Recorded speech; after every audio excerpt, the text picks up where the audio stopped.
What we realized through our last book is that you cannot trust the interpretive tradition or the juridical tradition to give you the truth of what's actually happening in the Quranic text, because those texts of commentary and of jurisprudence through time were produced in their own societies.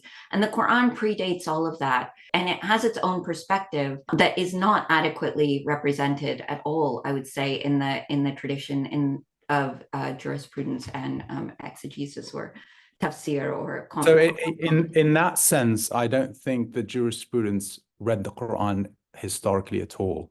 Yeah.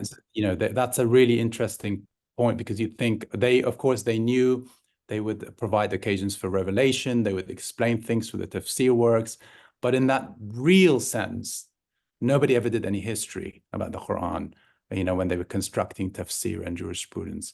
Of a different conception of what the Quran meant. I think they took it, you know, as a purely kind of, you know, theological, ahistorical text in some sense, and that's been a problem, I think, for jurisprudence. The problem is that once people hear male heads of household, what they think is that the Quran is fully endorsing modern Muslim conservatism, okay, or they think that modern Muslim conservatism is some kind of accurate reflection of the Quranic worldview. And that what we are saying is that is not actually the case. And so when we speak about male-headed households, we don't want at all to be misunderstood as somehow promoting Muslim conservatism. That would be a radical misunderstanding of our book.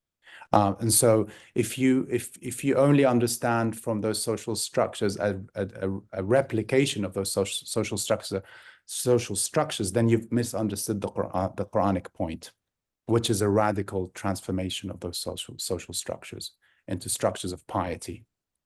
And piety is not gender specific.